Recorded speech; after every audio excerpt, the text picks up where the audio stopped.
Oke, halo guys, welcome back to Korea Remit bersama orang Korea yang medok. Oke, polo kembali lagi sama konten Swindler dan kali ini nggak kalah gila. Langsung kita mulai. Tokoh utama yang bakal tak ceritain di video kali ini adalah seorang perempuan yang berusia 29 tahun dan kita namai Yujin.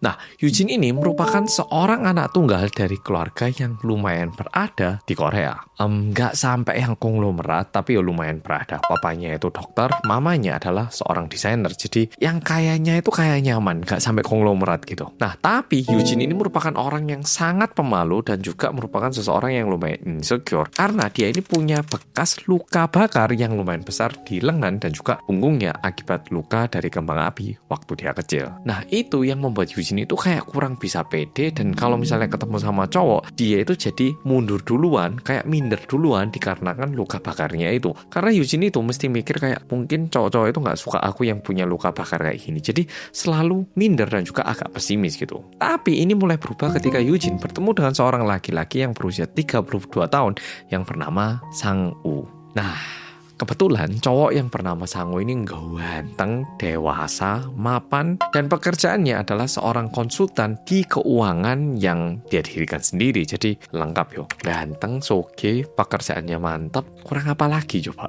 Dan tentunya waktu pertama kali Yujin ketemu dengan Sang-woo, Yujin itu mikir cowok kayak Sang-woo ini nggak bakal suka sama dirinya. Tapi berbeda dengan yang dibayangkan, Sang-woo ternyata suka sama Yujin.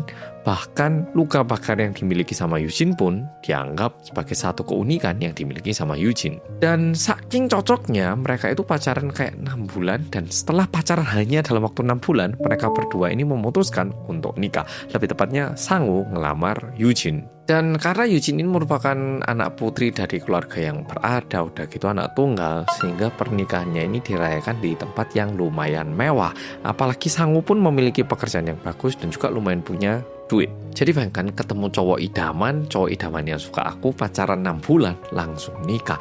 Udah gitu setelah menikah, ini yang lebih manis lagi. Sang-woo ini kan dia yang punya perusahaan, sehingga jam kerjanya itu bisa dia atur semaunya. Jadi kadang mau work from home, kadang mau ke kantor, itu sebebasnya. Sehingga setelah nikah pun, di awal-awal masa pernikahan, Sang-woo itu lebih menghabiskan banyak waktu bersama dengan istrinya. Entah itu masak di rumah, ataupun dia yang masakin makan buat istri, pergi belanja sama istrinya, atau bersih-bersih rumah bersama. Pokoknya menjadi suami idaman semua perempuan dan cowok seperti ini yang menjadi suaminya Yujin. Meskipun ini terkesan begitu sempurna, di tahun kedua pernikahan mereka, Yujin mulai merasakan ada sesuatu yang agak aneh dari suaminya. Nah, seperti yang udah aku sampaikan tadi, karena Sang-woo ini punya perusahaan sendiri, dia bosnya, jam kerjanya itu lumayan fleksibel, dan kebanyakan dia itu juga melakukan meeting via online. Jadi Sang-woo ini nggak terlalu sering untuk pergi keluar gitu. Tapi anehnya kan bos ya, dan biasanya kalau pekerjaan di zaman sekarang kan harus menggunakan laptop ataupun HP gitu. Anehnya Sang-woo itu nggak menjadwalkan kayak jadwal meeting ataupun agendanya di HP ataupun laptopnya. Melainkan dia itu menuliskan di satu buku yang warnanya itu warna biru, dan dia menuliskan semua agendanya itu di buku. Jadi masih cara kuno gitu. Nah, masalahnya kenapa ini mulai aneh, karena suatu hari kebetulan Yujin itu kepo dan pengen nyoba buka buku agenda suaminya. Karena Yujin itu sebelumnya nggak pernah buka, dia itu pengen tahu apa sih isinya dan gimana suaminya itu menuliskan jadwal-jadwalnya. Tertulis kayak gini: Senin pagi dilabeli warna biru, ada tulisan meeting klien A. Senin sore dilabelin warna merah, ada tulisan evaluasi proyek. Selasa malam dilabelin warna hijau, ada tulisan dinas di luar kota. Udah gitu, di halaman belakang buku itu ada daftar tanggal ulang tahun yang banyak banget. Jadi biasanya kan tanggal ulang tahun paling ya orang tua sama istri, dan itu pun biasanya udah bisa dihafal, jadi nggak usah dituliskan ya toh. Tapi di situ ada tulisan tanggal ulang tahun istri, ulang tahun anak 1, ulang tahun anak 2, ulang tahun nenek. Dan yang lebih aneh, tanggal ulang tahun istri yang dituliskan di buku itu berbeda dengan tanggal ulang tahunnya Yujin. Dan awalnya meskipun ini agak aneh, Yujin itu berusaha untuk menerima ini sepositif mungkin. Mungkin suamiku sengaja nuliskan salah biar aku ngira kalau suamiku itu lupa tanggal ulang tahunku. Nah, mungkin ini kecohan aja, pasti suamiku ingat, nah pasti suamiku nggak salah ingat. Nah, ini yang terus-menerus dipikirkan sama Yujin. Dan kejadian anehnya ini mulai terasa agak aneh tepatnya di hari anniversary pernikahan mereka yang ketiga. Jadi di tahun pernikahan yang ketiga. Sangu itu emang udah izin kalau dia itu bakal pulang agak telat karena ada meeting mendadak. Nah, masalahnya waktu suaminya pulang kan langsung disambut sama Eugene. Waktu dipeluk, Eugene ini membau satu bau yang agak aneh. Nah, baunya apa? Ada bau susu dan juga bau bedak bayi di bajunya. Padahal mereka berdua ini masih belum punya anak. Nah, setelah ada bau seperti ini pun Eugene itu masih berusaha untuk positive thinking. Masih berusaha mikir, oke, mungkin aku yang salah bau. Oke, mungkin ini baunya deterjen kita. Pokoknya berusaha mikir positif, tapi karena masih agak janggal, keesokan harinya Eugene memutuskan untuk coba mengikuti gerak-gerik suaminya.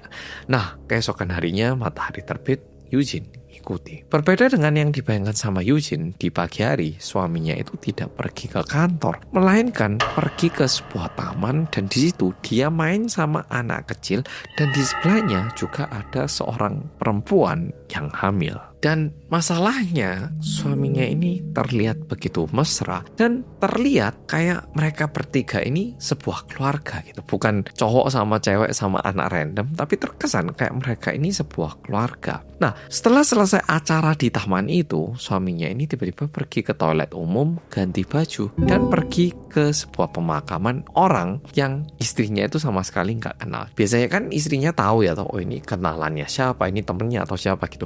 Tapi di tempat pemakaman itu, Eugene itu sama sekali nggak tahu orang yang meninggal ini siapa. Dan yang lebih mengagetkan, suaminya itu menangis kayak benar-benar kehilangan seseorang yang begitu penting. Setelah dilihat baik-baik, suaminya itu menangis sambil berulang kali bilang kata nenek. Nah, ini juga membingungkan karena neneknya Sangu yang dikenalkan ke Eugene itu masih hidup, dan kalau berdasarkan ingatannya Eugene, neneknya Sangu itu sehat-sehat aja, masih hidup gitu loh, dan masih sehat, nggak pernah ada penyakit dan nggak pernah ada berita meninggal ataupun berita duka. Setelah selesai bersedih di tempat pemakaman, suaminya ini keluar lagi dan pergi ke tempat lain. Kali ini suaminya pergi ke sebuah butik dan di situ dia nyoba pakai baju, lebih tepatnya baju jas pernikahan. Aneh ya toh. Memang ada tempat jualan jas, tapi kan ada juga tempat yang jualan jas pernikahan ya toh.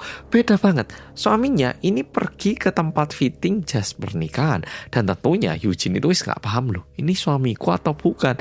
Ini bener gak sih Sangu yang aku kenal? Nah, masalahnya setelah itu suaminya itu pergi lagi ke tempat lain. Dan tempat yang dituju oleh suaminya adalah sebuah kantor yang tertulis layanan sewa keluarga dan juga aktor. Jadi sebenarnya suaminya Eugene, Sangu, yang selama ini Eugene kenal, itu kan adalah seorang laki-laki yang punya bisnis sendiri ya. Tapi ternyata suaminya ini adalah seorang aktor rental yang kalau dibayar untuk menjadi seseorang, ya dia itu jadi itu gitu. Jadi misalnya hari ini dibayar sama seseorang, ini ya pura-pura jadi pacar saya, ya udah jadi pacar. Besoknya dibayar sama seseorang pura-pura jadi tetangganya siapa gitu, ya jadi tetangganya orang itu. Jadi menjadi aktor rental profesional di kehidupan sehari-hari. Dan ternyata Sangu ini merupakan aktor yang sangat dicari dan juga sangat terkenal di agensi itu, alias aktor yang paling laris di agensi itu gitu. Jadi banyak banget orang-orang yang kesana requestnya itu Sangu. Nah, jadi kalau ini dicocokkan dengan apa yang dilihat sama Eugene di agenda suaminya, itu kayak gini. Yang warna biru, klien seorang wanita yang lagi hamil dan ditinggal selingkuh sama suami aslinya. Dan kenapa cewek ini nyewa Sangu? Karena dia membutuhkan sosok suami waktu check up ke rumah sakit. Nah, untuk yang warna merah, keluarga dari seorang nenek yang menderita demensia dan membutuhkan sosok cucu yang selama ini dicari sama neneknya. Dan untuk yang warna hijau, nah ini kliennya itu seorang wanita yang kerja di kantor gitu.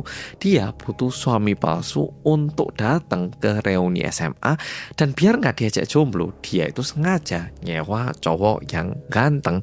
Jadi terkesan sukses di karir, tapi juga punya pasangan yang kayak idaman orang-orang gitu. Nah, tentunya Eugene yang jadi tahu tentang hal ini, dia jadi agak jijik dan juga jadi agak kaget karena cowok yang dia kira merupakan suami idaman dan juga cowok yang selama ini sebaik itu merupakan seorang aktor yang berpura-pura dan menjadi pasangan banyak orang. Tapi di satu sisi Eugene juga bingung, loh ini beneran nikah sama aku atau gimana? Karena mereka itu secara dokumen itu benar melaporkan pernikahan mereka. Tapi karena selama 3 tahun terakhir Eugene ini merasa dibohongi dan dia merasa dia nggak kenal sama cowok ini, dia memutuskan untuk minta cerai kepada Sang-woo. Jadi setelah tahu semua ini, di suatu malam waktu suaminya pulang, Eugene bilang kayak gini, Sang-woo, aku udah tahu semuanya. Ternyata kamu bukan orang yang aku kenal selama ini. Aku nggak mau lagi tinggal sama kamu dan kamu udah nggak usah khawatir. Aku mau cerai sama kamu. Aku nggak minta potongan uang dari kamu.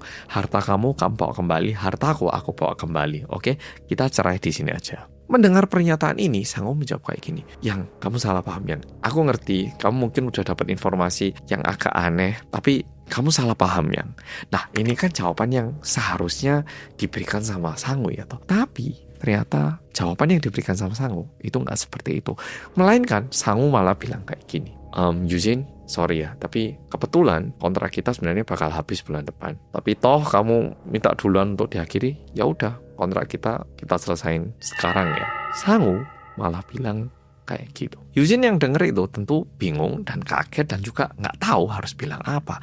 Tiba-tiba Sang-woo itu ngasih kayak satu kertas ke Eugene, terus bilang, ini loh kontrak ya, coba om baca. Dan di kertas yang diberikan sama Sang-woo itu tertulis, ternyata papanya Eugene adalah pihak yang menyewa dan juga membayar Sang-woo untuk menjadi suami idamannya Eugene untuk periode 3 tahun. Selama 3 tahun, Sang-woo itu dibayar untuk menjadi sosok suami yang baik untuk anak perempuannya. Sebenarnya yang terjadi adalah papanya Eugene yang tahu kalau anaknya itu nggak pede untuk bertemu seseorang. Untuk menumbuhkan rasa percaya dirinya dan juga berharap Eugene ini bisa bangkit kembali, papanya itu nyewa seorang laki-laki yang begitu ganteng dan cowok ini dibayar untuk berpura-pura jatuh cinta kepada putrinya dan bahkan menikah selama 3 tahun. Dan seharusnya semua ini tidak ketahuan kepada putrinya, tapi berkat Eugene yang curiga, Eugene jadi tahu kalau suaminya ini merupakan suami palsu. Dan setelah tahu semua ini, di situ Eugene baru sadar kalau suaminya, papa mertua, dan mama mertua, semua orang ini adalah aktor bayaran yang nggak ada hubungannya. Jadi mereka bertiga pun sebenarnya nggak ada ikatan darah